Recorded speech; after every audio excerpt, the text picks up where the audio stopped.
Shalom, silakan duduk kembali. Saudara-saudara yang terkasih di dalam Tuhan, kita sekarang ini memperingati kebangkitan Kristus yang disebut Paskah. Kemarin waktu seminar, saya sudah menyampaikan tentang akar dari sejarah Paskah. Kata Paskah tidak hanya dikenal oleh Perjanjian Baru, tapi sebelum Perjanjian Baru, kata Paskah itu sudah dikenal berkaitan dengan narasi besar mujizat Eksodus atau keluaran dari tanah Mesir. Dan di sana Tuhan menyatakan kepada Musa dalam 10 perintah Tuhan di atas Sinai, yang diawali dengan firman, Akulah Tuhan Allah sembahanmu yang membawa engkau keluar dari tanah Mesir, dari tempat perbudakan. Anoki Adonai Eloheka asher hosetika me'aret Misrayim mibet avadim. Inilah berita terbesar dalam sejarah Perjanjian Lama, dalam sejarah kehidupan bangsa Yahudi. Kalau tidak ada Paskah, tidak ada Israel. Paskah itulah yang menjadi awal dari mujizat Tuhan terbesar yang dilakukan ketika Tuhan menyelamatkan bangsa ini dari penindasan di tanah Mesir menuju ke tempat perjanjian, yaitu Eret HaKodesh atau Tanah Suci. Saudara-saudara yang terkasih, kita melihat narasi bagaimana tentang bangsa Israel selama 400 tahun berada di tanah Mesir. Dan Tuhan menghendaki kepada bangsa ini jiwa merdeka. Karena Tuhan melepaskan mereka, mendidik mereka dalam sebuah kuliah agung di padang gurun selama 40 tahun. Karena itu, Tuhan pun menyertakan tanda-tanda ajaib di dalam karyanya menyelamatkan bangsa ini. Tuhan pernah menurunkan 10 tulah kepada bangsa Mesir. Dan tulah yang terakhir, itulah anak-anak sulung mati. Kematian anak sulung berarti adalah tanda tamatnya sebuah generasi. Karena dalam budaya Timur Tengah, yang disebut bekor atau anak sulung, itu adalah melanjutkan keturunan. Ketika anak sulung mati itu Tuhan menyisakan kasih-Nya kepada umat Israel dengan memberikan suatu tanda kesetiaan, di mana pada saat Tuhan menulahi tanah Mesir itu, apabila rumah-rumah yang ada tanda darah, maka kematian akan lewat atas rumah yang ada tandanya itu. Maka di dalam Keluaran pasal 12 ayat 13 di sana disebutkan, dan apabila aku melihat darah itu, maksudnya tanda darah itu, maka aku akan lewati atas mereka. Aku akan lewat atas mereka. Weraiti et hadam, dan apabila aku melihat darah itu, hadam, darah itu, ufesahti, maka aku akan lewat alaihem, atas mereka.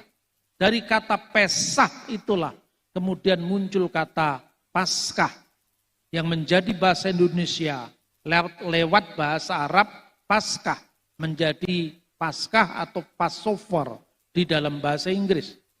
Namun di sini Rasul Petrus memberikan sebuah pandangan penggenapan atas peristiwa besar itu di dalam Yesus Kristus yang direnungi dari konteks zaman rasuli tentang kristologi atau pemahaman para murid tentang siapa Kristus.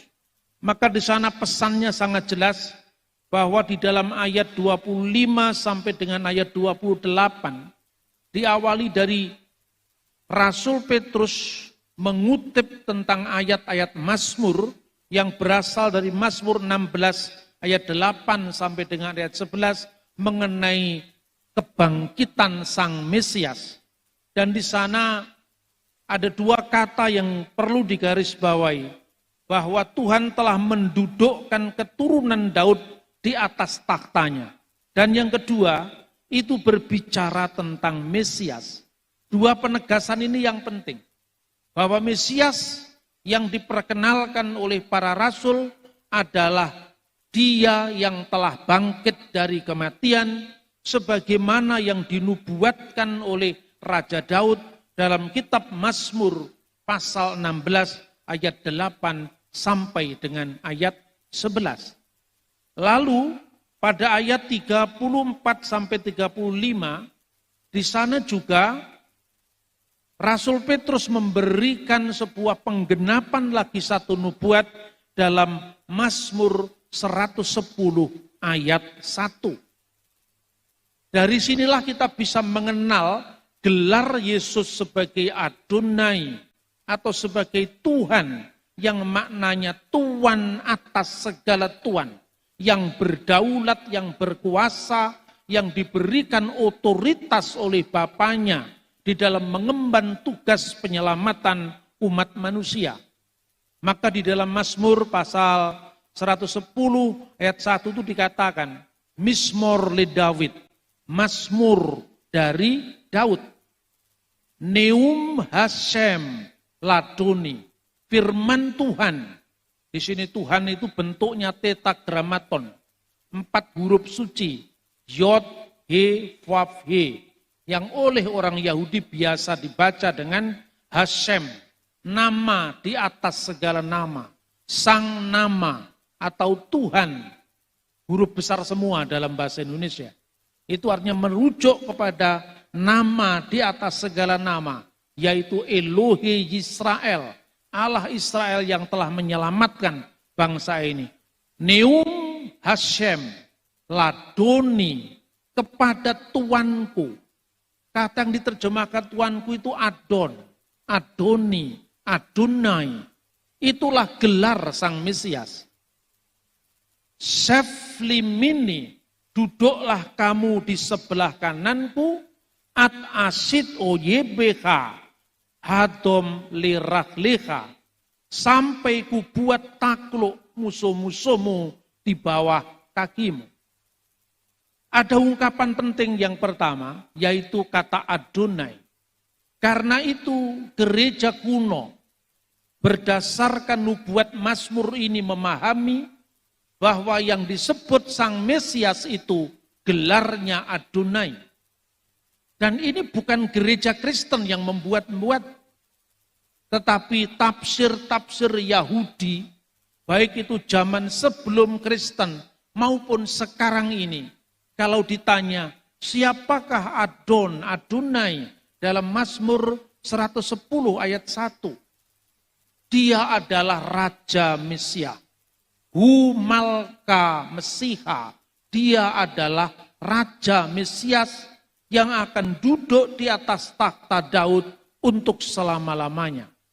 Jadi gelar Yesus sebagai Tuhan itu bukan ciptaan Kristen, tetapi itu penggenapan dari nubuat Raja Daud yang juga diakui oleh tafsir-tafsir Yahudi sebelum zaman Kristen, bahwa Mesias yang akan datang gelarnya adalah Tuan segala Tuan, yang berotoritas yaitu Tuhan. Yang kedua ungkapan Sheflimini, duduklah di sebelah kananku. Ini banyak juga orang-orang Kristen yang gagal paham, sehingga ketika imannya diguncang, dia kebingungan. Padahal sebetulnya kalau kita membaca buku-buku katekisasi sudah clear, bahwa yang disebut duduk di sebelah kanan itu jangan dibayangkan ada 2 kursi, tapi itu makna simbolik Mazmur mesianik, di mana bait suci pada zaman Raja Daud itu terdiri dari 3 ruangan. Yang pertama ruangan Maha Kudus, yang kedua ruangan kudus, dan yang ketiga halaman. Di sebelah kanan ruangan Maha Kudus, tempat di mana Sekinah, yaitu Allah bertakhta di sana, Allah Maha Hadir di sana, itu adalah takhta Daud. Artinya apa? Bahwa Sang Mesias nanti akan menjadi raja di raja, raja yang kekal, yang disimbolkan berada di sebelah kanan Allah, yang adalah Sang Pencipta langit, bumi, dan segala isinya itu. Maka Sang Mesias itu gelarnya bermatra 3. Mesias adalah nabi, Mesias adalah imam, dan Mesias adalah raja. Nah sekarang kita urai satu-satu. Sebelum kita fokus pada kata-kata Yesus adalah Tuhan. Dan ini berkaitan, ditandai dengan kebangkitannya di antara orang mati. Sehingga nanti Thomas berseru kepada Yesus, Ho kurios mou ke ho theos moi. My Lord, ho kurios mou ke ho theos mou. Dan my God, Tuhanku dan Allahku. Maka kekristenan sepakat melanjutkan mazmur-mazmur mesianik dan harapan perjanjian lama tentang kedatangan Sang Mesias, bahwa Sang Mesias itu pertama, ilahi sebagai anak Allah. The perfect in Godhead. Sempurna dalam keilahian.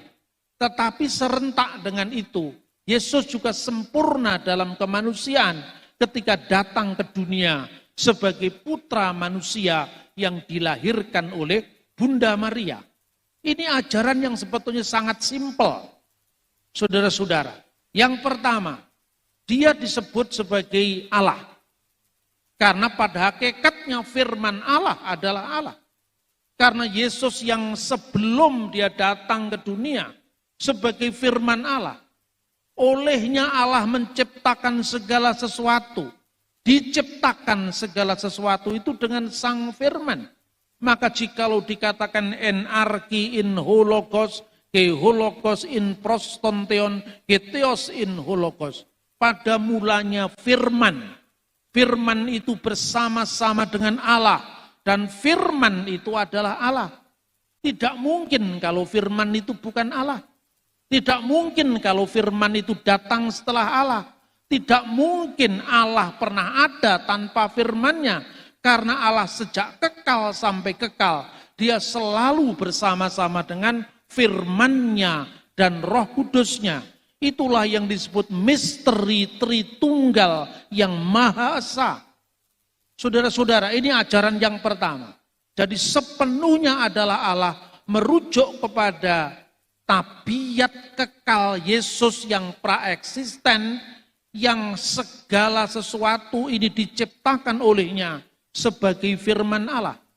Yang kedua, tabiat kemanusiaannya ketika datang ke dunia sebagai putra Maryam. Dan ini bukan baru ada pada konsili Nikea, sebagaimana yang sering disalahpahami oleh orang-orang di luar kita. bacaannya tidak lengkap tapi sombongnya luar biasa. Tapi kita ini orang yang rendah hati semua, makanya kita tidak pernah balas. Atau mungkin karena kita tidak tahu bagaimana dan awalnya dari mana, kita harus menjawab. Sebelum konsili itu diadakan tahun 325, saudara-saudara. Baca sejarah gereja, baca sumber primernya langsung. Ketika misalnya Rasul Petrus pernah mengunjungi Antioquia di Syria dulu, sekarang masuk wilayah Turki. Tempat untuk pertama kali murid-murid Yesus disebut Kristen itu di Antioquia. Di sanalah saudara-saudara, untuk pertama kali murid yang disebut Kristen itu, pangkalan misi pertama setelah Yerusalem, Antioquia, kemudian ke ujung-ujung bumi, ke Roma dan seterusnya, sampai ke tanah air kita, sampai ke ujung-ujung bumi.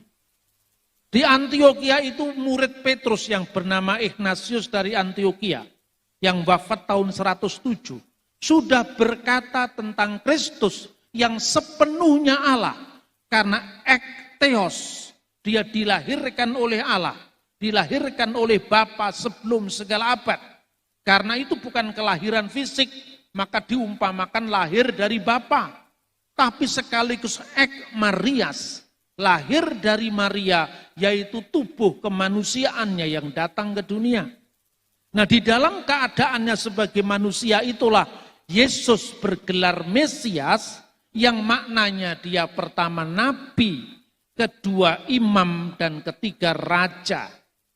Disebut nabi karena ini memenuhi nubuat Nabi Musa. Karena Musa telah menubuatkan dalam kitab Ulangan pasal 18 ayat 15 sampai dengan ayat 18. Di situ dikatakan Nebi Mihirbeka Meaheka Kamoni Yakim Adonai Eloheka Alautismaun atau Alaftismaun. Seorang nabi di tengah-tengahmu, Mihirbeka, bukan di luar Israel, di tengah-tengah Israel, di antara saudaramu, Meaheka, di antara 12 suku Israel. Karena Yesus itu lahir dari suku Yehuda, dan Musa lahir dari suku Lewi. Dan nabi itu kamoni seperti aku, seperti Musa. Dalam hal apa Yesus seperti Musa? Bukan hanya karena Musa punya bapak ibu, atau Musa punya istri. Seharusnya Yesus juga punya istri, tapi ternyata Yesus tidak punya istri, nggak cocok. Bukan itu. Ada tema besar yaitu Eksodus. Dalam Eksodus itu apa? Musa adalah nabi yang membawa keluar, yang punya misi pembebasan dari penindasan menuju kepada kemerdekaan kekal. Itulah misi keluaran, itulah misi Eksodus. Dan Yesus seperti Musa mengeluarkan Israel dari penindasan di tanah Mesir, maka Yesus mengeluarkan seluruh umat manusia yang percaya kepadanya dari penindasan dosa-dosa untuk memperoleh hidup yang kekal. Simbolnya pun, istilahnya pun sama, yaitu Paskah. Kalau orang Yahudi memperingati Paskah keluaran, Paskah kemerdekaan, itu mirip dengan 17 Agustus bagi bangsa Indonesia. Ditegaskan tadi, akulah Tuhan Allah yang membawa engkau keluar dari tanah Mesir. Sama, kita juga punya Paskah, pembebasan kita. Karena berkat rahmat Allah yang Maha Kuasa dan didorongkan oleh keinginan luhur supaya berkehidupan kebangsaan yang bebas, itu rahmat Tuhan yang Maha Kuasa. Itulah Paskah kita, 17 Agustusan. Paskah Israel secara jasmani, pembebasan dari tanah Mesir, menjadi bangsa yang merdeka. Dan di dalam Kristen bukan sekedar Paskah nasional, tetapi Paskah yang kekal, yaitu pembebasan satu kali untuk selama-lamanya manusia dari perbudakan dosa-dosa untuk memperoleh hidup yang kekal. Simbolnya pun diambil dari simbol Yahudi, kemarin saya sampaikan. Mulai memecah-mecahkan roti yang tidak beragi, Yesus juga lakukan di perjamuan malam. Tetapi kalau orang Yahudi ketika memecah-mecahkan roti tak beragi, mengucapkan liturgi seperti ini, dalam bahasa Aramaik, halakma annea diakalu afaktana be'ar amisrayim. Inilah roti sengsara yang dimakan oleh nenek moyang kita di tanah Mesir, tetapi Yesus mengatakan, inilah tubuhku yang dipecah-pecahkan.